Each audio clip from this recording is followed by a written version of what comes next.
తెలంగాణ రాష్ట్రంలో ఇటీవల బండి భగరత్ అనే వ్యక్తి పైన ఎవరైతే కేంద్ర మంత్రి ఉన్నాడో బండి సంజయ్ వాళ్ళ కొడుకు పైన పోక్సో కేసు ఏదైతే నమోదైందో ఇవాళ బండి భగీరథను అరెస్టు చేయాలని చెప్పేసి ఇలా భారతీయ విద్యార్థి మోర్చా పక్షాన ఇలా డిమాండ్ చేస్తా ఉన్నాం. ఇవాళ పోలీస్ స్టేషన్లో ఇలా బాధ్యతలు పోయి కంప్లైంట్ ఇద్దామని పోతే ఈ కేసు వెనుక చాలా పెద్ద పెద్ద వాళ్ళు ఉన్నారు. ఇవాళ ఈ కేసును మేము తీసుకోము అని చెప్పేసి పోలీసులు చెప్పడం అనేది చాలా దుర్మార్గకరంగా మేము భావిస్తా ఉన్నాం. ఇలా ప్రజల వైపు నిలబడాల్సిన పోలీసులు ఇలా ప్రజా ప్రభుత్వంలో ఇలా పార్టీల కార్యకర్తలుగా పనిచేస్తే ఎట్లా అని చెప్పేసి ఈ సందర్భంగా మేము అడుగుతా ఉన్నాం. ఇలా 18 సంవత్సరాలు నిండని యువతి పైన ఇలా మద్యం సేవించి ఏదైతే హింసకు గురి చేసిండో దాన్ని తీవ్రంగా ఖండిస్తూ ఇలా బండి భగీరథను అరెస్ట్ చేయాల్సిన అవసరం ఉందని చెప్పేసి ఇలా మేము డిమాండ్ చేస్తా ఉన్నాం. ఇలా చట్టాలు ఇలా పెద్దవాళ్లకు అధికారంలో ఉన్న వాళ్లకు ఒక రకంగా ఇలా నిరుపేదలకు ఒక రకంగా పనిచేస్తాయని చెప్పేసి ఈ సందర్భంగా మేము అడుగుతా ఉన్నాం. ఇలా మనం గతంలో చూసుకున్నట్టయితే ఇదే తెలంగాణ రాష్ట్రంలో దిశ కేసుల వంటి కేసులలో ఇలా నిరుపేదలకు సంబంధించినటువంటి వాళ్లను ఎంబటే ఎన్కౌంటర్ చేయడము, మరి ఇలా బండి భగీరథను కనీసం అరెస్టు చేయకపోవడం అనేది ఏ మట్టికి కరెక్ట్ అని చెప్పేసి ఇలా ప్రభుత్వాన్ని ఇలా ఉస్మానియా యూనివర్సిటీ వేదికగా ఇలా మేము ప్రశ్నిస్తా ఉన్నాం. ఇలా బండి భరత్ను అరెస్టు చేయాల్సిన అవసరం ఉన్నది.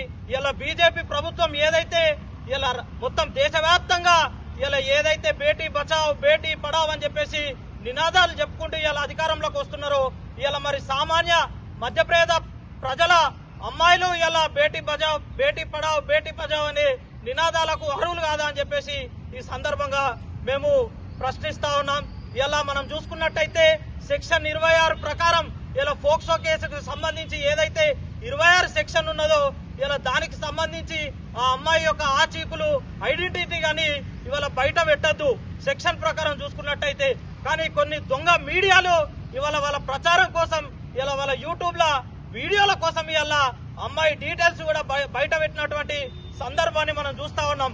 ఇంకొన్ని మీడియాలు ఇలా కేసును మొత్తం తప్పుదారి పట్టించే ప్రయత్నం చేస్తా ఉన్నాయి. ఈ మీడియాలకు ఇలా మనం నానివర్కాల్సిన అవసరం ఉన్నది. ఇలా మహిళా సంఘాలందరూ కూడా పెద్ద ఎత్తున రోడ్ల మీదకి వచ్చి ఇలా సామాన్యమైన కుటుంబానికి చెందినటువంటి ఆ అమ్మాయికి న్యాయం దిశగా మీరు అందరూ అడుగులేయాలని చెప్పేసి ఈ సందర్భంగా మేము డిమాండ్ చేస్తూ ఇలా బాధ్యతల పక్షాన అంతా యావత్ తెలంగాణ సమాజం నిలబడాలని చెప్పేసి ఈ సందర్భంగా మేము పిలుపునిస్తూ ఇలా నిందితుడు ఎంత పెద్దవాడైనప్పటికీ ఇలా బండి సంజయ్ కొడుకైతే ఇలా చట్టాలు ఒక రకంగా ఇలా సామాన్యమైన ప్రజలకు ఒక రకంగా పనిచేస్తాయా?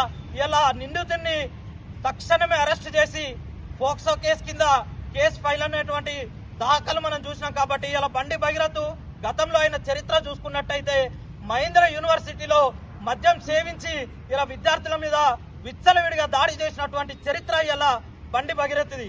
అట్లాంటి నిందితుడిని ఇలా కేంద్ర ప్రభుత్వం రాష్ట్ర ప్రభుత్వం కాపాడే ప్రయత్నం చేస్తా ఉన్నాయి. ఇలా యాక్షన్ తీసుకోకపోతే మాత్రం విద్యార్థి సంఘాల ఆధ్వర్యంలో పెద్ద ఎత్తున తెలంగాణ రాష్ట్ర వ్యాప్తంగా ఇలా ధర్నాలు రాస్తారోకలు చేస్తామని చెప్పేసి ఈ సందర్భంగా హెచ్చరిస్తూ ఇలా పోలీసులు పేదల పక్షాన నిలబడాల్సిన అవసరం ఉన్నది. ఇలా దిశ లాంటి కేసులో ఏదైతే న్యాయం జరిగిందో అలాంటి న్యాయమే ఇలా ఈ కేసులో కూడా జరిపిస్తారని చెప్పేసి మాకు చట్టాల మీద సంపూర్ణ గౌరవం ఉన్న వ్యక్తులుగా నమ్మకం ఉన్న వ్యక్తులుగా ఇలా నిరుపేదలకు కూడా అట్లాంటి న్యాయం చేయాలని చెప్పేసి ఈ సందర్భంగా డిమాండ్ చేస్తూ ఇలా బండి భగీరథ్ను వెంటనే అరెస్ట్ చేయాలని చెప్పేసి ఈ సందర్భంగా మేము డిమాండ్ చేస్తా ఉన్నాం.